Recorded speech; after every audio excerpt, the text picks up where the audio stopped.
সুবহানাল্লাহ বিহামদি। সুতরাং আবু বকর সিদ্দিক রাদিয়াল্লাহু তাআলা আনহু যখন এই কবরের পাশ দিয়ে হেঁটে যেতেন, তার চোখের পানি দিয়ে তার দাড়ি মোবারক ভিজে যেত, তার জুব্বা মোবারক ভিজে যেত। ওসমান রাদিয়াল্লাহু তাআলা যখন কবরের পাশ দিয়ে হাঁটতেন, তখন তাদের চোখ দিয়ে পানি ঝরতে ঝরতে জুব্বা মোবারক ভিজে যেত, দাড়ি ভিজে যেত।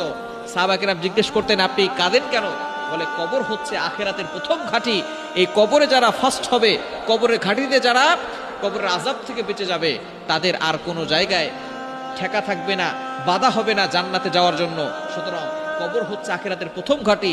এই কবর থেকে বাঁচার জন্য আমরা সবসময় আল্লাহর কাছে দোয়া করব। এই কবরে যে তিনটা প্রশ্ন করা হবে, এই তিনটা প্রশ্নের উত্তর আপনি সহজভাবে দিতে পারবেন। আল্লাহ তাআলা আপনার জন্য সহজ করে দিবেন যদি আপনি 5 ওয়াক্ত নামাজ মাস্ট বি পড়তে হবে। ফজর ও মাগরিবের পরে একটি দোয়া 3 বার করে পড়েন। দোয়াটি হচ্ছে, রদিতু বিল্লাহি রাব্বা ওয়া বিল ইসলামি দীনা ওয়া বি মুহাম্মাদিন সাল্লাল্লাহু আলাইহি ওয়াসাল্লাম নাবিয়্যা ওয়া রাসূলা। এই দোয়াটা আমরা সকলেই জানি। আপনি ফজরের নামাজের পরে প্রতিদিন নামাজ অবশ্যই পড়বেন। নামাজ না পড়লে আপনি জান্নাতে যেতে পারবেন না।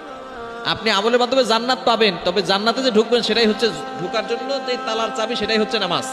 মিফতাহুল জান্নাতি সালাহ, prayer is the key to heaven. নামাজ হচ্ছে বেহেশতের চাবি। সুতরাং সেই চাবি যদি না থাকে, জান্নাত দিয়ে কি করবেন? জান্নাতে তো ঢুকতে পারবেন না। এজন্য অবশ্যই আপনাকে নামাজ পড়তে হবে এবং 5 ওয়াক্ত নামাজ মাস্ট বি পড়বেন। ফজর ও মাগরিবের পরে এই দোয়াটা পড়বেন, রদিতু বিল্লাহ। এর অর্থ হচ্ছে, রদিতু বিল্লাহি রব্বা, আমরা আল্লাহকে রব হিসেবে পেয়ে সন্তুষ্ট। কি বলেন, আমরা সন্তুষ্ট না?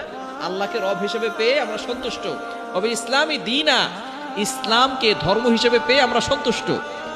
এবং 3 নাম্বার হচ্ছে, মুহাম্মদ সাল্লাল্লাহু আলাইহি সাল্লামকে রাসূল হিসেবে পেয়ে আমরা সন্তুষ্ট। আপনি যদি এই স্লোগান, এই সন্তুষ্টের কথা প্রতিদিন 3 বার করে ফজরের সময় আর 3 বার করে মাগরিবের সময় বলতে পারেন, আল্লাহ পাক রব্বুল আলামিন আপনার কবরের সওয়াল সহজ করে দিবেন এবং আল্লাহ পাক রব্বুল আলামিন কবরটাকে জান্নাতের বাগান বানিয়ে দিবেন এবং আপনি পরবর্তী সময় জান্নাতে চলে যেতে পারবেন। সুতরাং এই কবরের প্রশ্ন সহজ হওয়ার জন্য